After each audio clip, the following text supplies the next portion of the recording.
bienvenue dans l'affaire Pierre-Juste Marny, alias la Panthère Noire. Une affaire bien compliquée avec des zones d'ombre, mais aussi vous retrouverez des témoignages ainsi que des interviews. Pourquoi le plus vieux prisonnier de France n'a pas été libéré? Marny, c'est une affaire qui a beaucoup marqué la Martinique.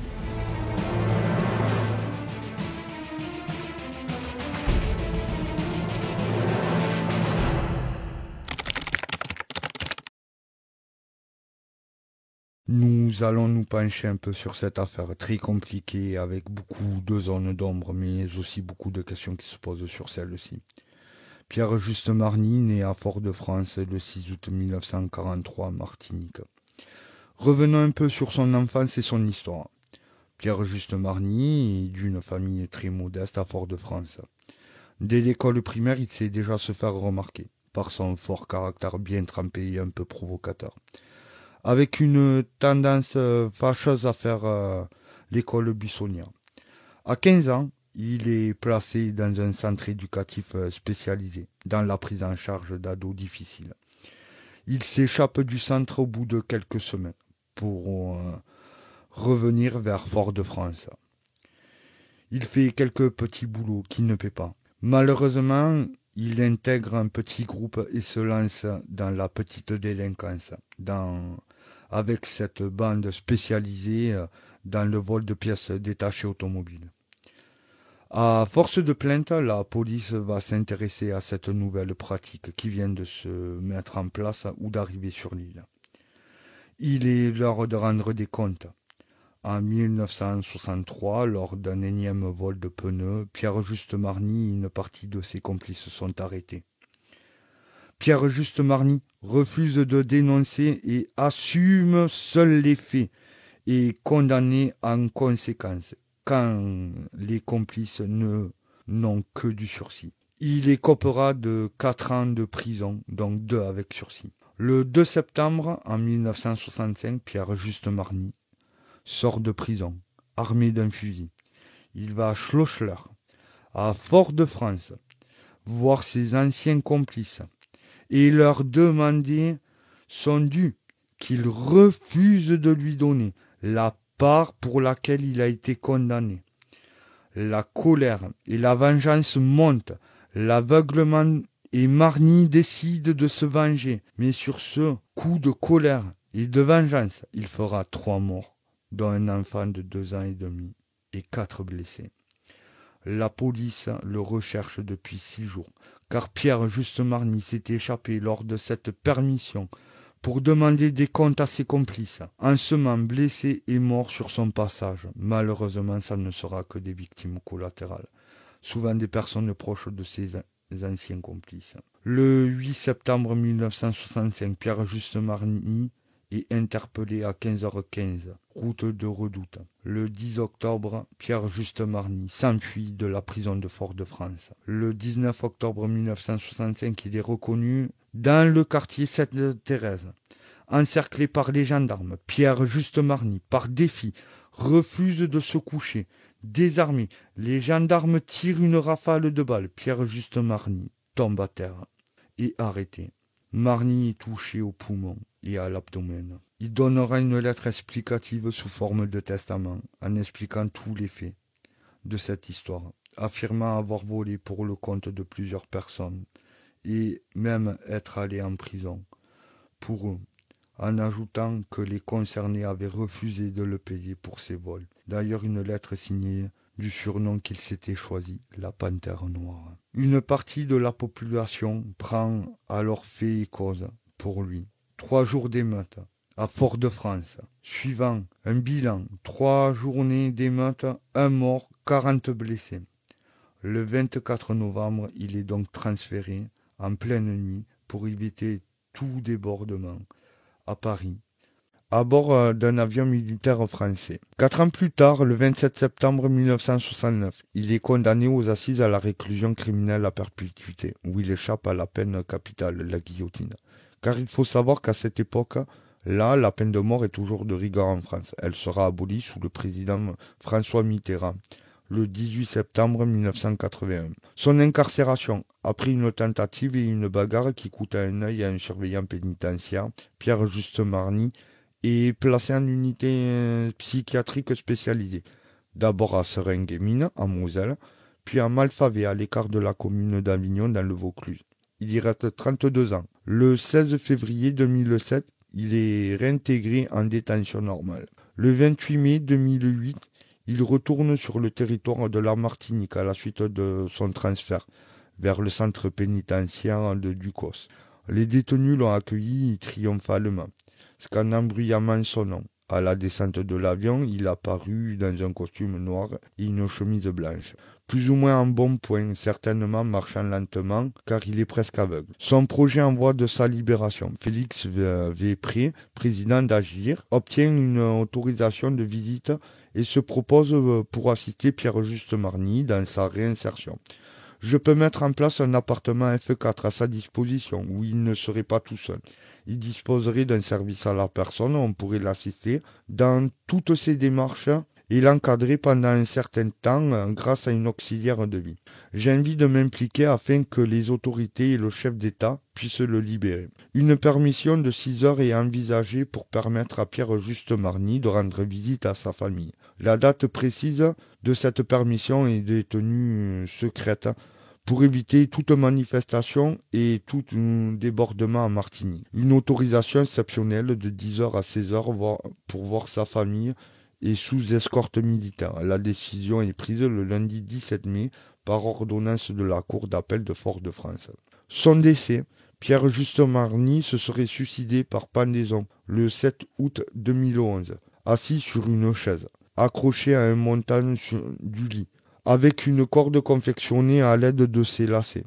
Un co-détenu a donné l'alerte et Pierre-Juste Marny aurait été retrouvé vers 4h30 du matin. Le directeur du centre pénitentiaire de Ducos, Jean-Jacques Perrault, a indiqué qu'une autopsie devra déterminer les causes exactes du décès. L'autopsie confirme le suicide et le corps est ainsi rendu à la famille. Les obsèques de Pierre-Juste Marny se déroulent à Chauchelard le 13 août 2011, à l'âge de 68 ans.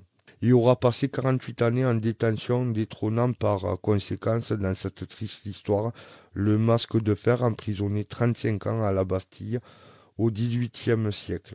Et Lucien Léger, lui, a effectué 41 ans de prison avant d'être libéré en 2005 et décédera 3 ans après sa libération.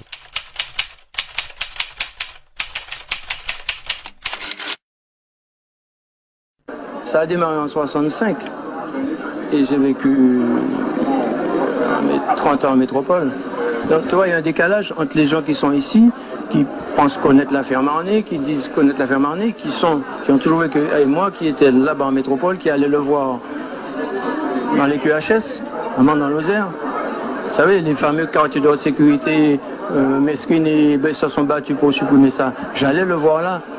Et quand vous passez par là, ici c'est de la rigolade à côté. Ah ouais. Donc il y a des choses, les gens ne savent pas. Parce qu'il y a eu cette histoire de torture, il a été torturé. Si on prend Internet, je pense que les gardiens qui le suivaient à cette époque-là, parce qu'il y a un gardien justement de prison qui m'a vu la fois qu'il l'a vu en métropole, qui a connu cette époque où il a été torturé. C'est pour ça que je ne peux pas parler librement de ça. J'ai été le voir, les gens ne le savent pas. J'ai été le voir en monde qui a mandé à d'autres criminels. Normalement, à la prison de Fort-de-France, j'arrive à la prison de Fort-de-France, paf, au parloir, je parle avec mon frère tranquillement. Quand j'étais à Mende, il y avait 3 gendarmes avec les fusils, mitraillettes dans le dos à moi, et lui, ça c'était les cadres de haute sécurité. Quand vous avez ça, vous avez froid dans le dos. Votre frère en face de vous, les agents avec les mitraillettes, et les pistolets mitrailleurs, et moi dans le dos. Ça devait être en 66, je suis allé en 65, 6, 7, 8, dans les années, fin des années 60, quoi, parce que j'ai été voir en Manfavet, j'étais à Sarreguemines, on fait toutes les prisons, il a fait pas mal de prisons en France. Et après, donc je vivais avec lui au quotidien de ça, quand j'allais le voir. C'était pas de la rigolade. Vous voyez, maintenant on parle de ça. Mais là, il a connu la torture en prison. Hein? Couché sur un lit sans matelas, attaché pendant 6 mois. Faites des recherches, vous allez voir que ça existait. Mais on n'en parle pas de tout ça. Alors c'était pas seulement un prisonnier qui a resté 47 ans, il a resté 47 ans, mais il a été torturé parce qu'il a vécu l'époque des QHS. Après on a supprimé, bon ça allait, mais pendant cette époque-là, ça vient. Alors déjà là, c'était hors du commun. Parce que dans son livre, Mesquine vous disait que le gars qui fait 3 ans, il sort, il est mort. Vous disiez que vous ne réalisiez pas tout à l'heure la mort. Est-ce que c'était possible qu'il se suicide? Mais non. Dans toute logique, quand vous connaissez ça, on se suicide peut-être 1 an après, 2 ans après, soyons généreux, montons à 20 ans après.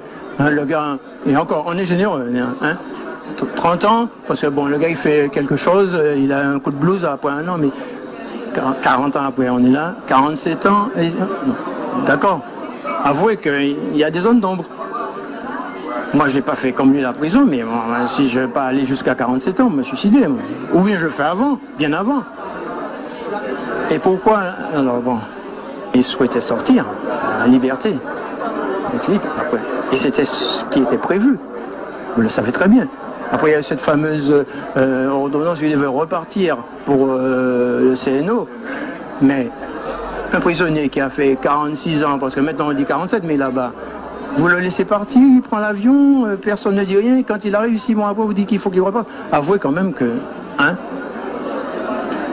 D'accord? Après tant d'années. Parce qu'on ne prend pas l'avion, il n'a pas été en lit, tiens, je veux un billet et je rentre en Martinique. Il a bien fallu qu'on signe des papiers. Vous êtes d'accord avec moi? Il a fallu qu'on signe des papiers. Et c'est pas simplement le directeur de la prison qui va signer le papier de sortie de Martinique. Il faut que ça sorte d'en haut. Et ce billet d'avion, c'est bien un ministère quelconque qui donne le billet d'avion. Vous êtes d'accord avec moi? Bon, alors, on le laisse partir, il arrive en Martinique, et puis quelques jours après, on dit, ah mais non, c'était pas bon comme ça, il faut retourner en France. Il y a de quoi vous mettre un peu en colère. Je vous dis, à part ça, il y a cette fameuse période de torture, parce qu'on n'en parle jamais de ça. Hein. Mais comme je vous dis, maintenant qu'il y a Internet, on peut voir, et puis voir des gardiens qui l'ont connu, qui vont. Mais bien sûr, parce que je vous dis, j'ai rencontré un tout à l'heure qu'il a connu à la santé, une bébé, un gars que je vois. Il a connu mon frère à la santé, il a connu Mesquine, il a connu Bess, c'est un gars de mon âge. Vous êtes en colère? Ouais. Comment c'est un peu... C'est tout ce gâchis. Parce qu'il y a, peut-être que c'est ça le déclencheur, que vous laissez partir quelqu'un de métro, vous lui dites pratiquement qu'il est libre, il est libéré puisque vous l'envoyez de son pays. D'accord? Vous l'avez envoyé dans son pays après tant d'années, et quelques mois après vous dites non, il faut qu'il retourne parce que c'est là qu'il y a quelque chose qui... Toute cette période d'incarcération, vous l'avez vécu finalement avec lui, maintenant c'est terminé. Qu'est-ce qui va rester de Marny pour vous, chez vous? Un gâchis. Pour moi c'est un gâchis phénoménal. Il devrait être là en ce moment. Il n'est pas là. Pourquoi? Alors il faut maintenant savoir pourquoi il n'est pas là. Vous comprenez? Savoir pourquoi il n'est pas là. Je reviens à vous dire, quelqu'un qui commet quelque chose, qui sort, qui est en prison pour 6 mois, pour 1 an, qui se suicide, bon, il a déprimé. Après tant d'années, brusquement, on se pose des questions. Parce qu'il n'y avait pas de signe avant-coureur, il y a cette fameuse permission qu'il a eue, et il était heureux comme tout, Pierrot. Il était heureux comme tout. Il aurait eu une 2e permission, peut-être une 3e. Simplement, il demandait peut-être un homme libre, tout simplement. On s'était organisé, j'avais pris un logement pour ça, pour la première, que c'était très bien passé, et il s'attendait déjà à la 2e. J'avais gardé le logement, après j'ai pris un autre logement au Lamentin au cas où, et on a attendu 1 mois, 2 mois, 3 mois, 4 mois, et c'est pas venu. Pour quelle raison? Je vous pose la question. Il en rêvait, oui. Il en rêvait, oui. Il en rêvait. Il avait déjà dit, je voulais manger telle chose, je voulais avoir telle chose, des amis autour de moi qu'il n'a pas eu le temps de voir, parce qu'à la première permission, et ça a été assez vite, 6 heures, c'est pas beaucoup, hein. Et il rêvait déjà de la 2e, où ce serait déjà plus organisé, et puis voilà. Un menu particulier pour cette sortie? Oui. C'est Annick qui pourrait vous parler de ça, puisque moi je la cuisine. Mais il avait déjà dit, je voudrais manger telle chose, et puis voir d'autres amis, parce que les noms seront venus après. C'était ça. Il voulait simplement un peu de liberté. Et ce combat continue, et c'est lui qui continue son combat. Et c'est pas fini. Et ça voulait dire qu'il est mort pour rien alors. Il s'est battu pendant 47 ans, maintenant il est mort. Son combat n'est pas fini et il continue son combat. Je vous dis une chose, mon frère il se sentait enchaîné. Il parlait d'esclavage enchaîné pendant des années. Et je vous dis, on a fait sans le faire exprès. Vous savez où il est enterré maintenant? Il sera enterré dans la commune de Schellcher.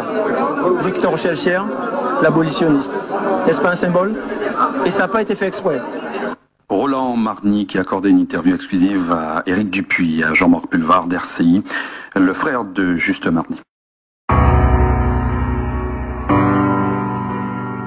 Le comité Libéré Marny ne ménage pas ses efforts, il tente d'obtenir le maximum de signatures à travers une pétition mais aussi en lançant un appel à la solidarité martiniquaise.